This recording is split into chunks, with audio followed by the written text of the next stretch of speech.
एक बार की बात है, एक छोटे से गांव में एक नौजवान लड़का था। उसका नाम विक्रम था। विक्रम का सपना था कि वह एक दिन अपने गांव को गौरवशाली बनाए, लेकिन उसके परिवार की आर्थिक स्थिति बहुत ही कमजोर थी। वह गरीबी के चलते अपने सपनों को पूरा करने के लिए कई समस्याओं का सामना करता था। एक दिन विक्रम को एक गरीब परिवार के बच्चे की आवाज सुनाई दी। उसने बच्चे को देखा जो भूखे पेट ही सड़क पर बैठे थे। उसका दिल दुख गया। विक्रम ने तुरंत उनके पास जाकर उन्हें खाना खिलाया। उस दिन से विक्रम की जिंदगी में एक नया मोड़ आया। उसने दिन रात मेहनत की और अपने सपनों को पूरा करने के लिए प्रयास किया। कुछ समय बाद उसने अपने गांव में एक स्कूल खोला। उसका उद्देश्य गरीब बच्चों को शिक्षा की सुविधा प्रदान करना था। उसने न केवल उन्हें अच्छी शिक्षा दी, बल्कि उन्हें खाना पीना भी सुनिश्चित किया।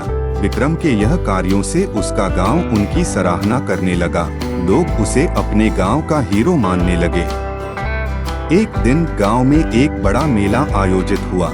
विक्रम ने अपने स्कूल के बच्चों को मेले में ले जाने का निर्णय किया। मेले में उन्होंने बच्चों के साथ बहुत मस्ती की। बच्चे खुश थे और उनकी मुस्कान विक्रम के चेहरे पर खुशी का परिचय था। मेले के अंत में विक्रम ने अपने स्कूल के बच्चों को गोलगप्पे खिलाए। उनकी खुशी का तो कोई ठिकाना नहीं था। जब विक्रम वापस अपने घर की ओर लौट रहा था, तभी उसने एक गांव के कच्चा पथ से गुजरा। वहां उसने एक बूढ़े व्यक्ति को बेहोश पड़ा पाया।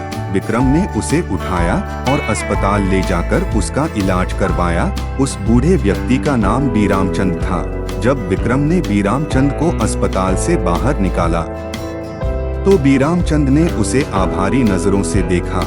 उसने विक्रम की हाथ कसकर धन्यवाद कहा। विक्रम का दिल खुशी से भर गया। उसने बीरामचंद को उसके घर तक छोड़ा। बीरामचंद ने विक्रम के हाथ को पकड़ा और कहा, तू बहुत ही बड़ा दिल वाला है। मुझे गर्व है कि तुझसे मिला। विक्रम की आंखों में आंसू थे। वह खुश था कि उसने एक गरीब की मदद की और उसे खुशियां दी। वह जानता था कि सच्ची खुशी उसे मिली थी, जो वह बीरामचंद के आभारी चेहरे में देख रहा था।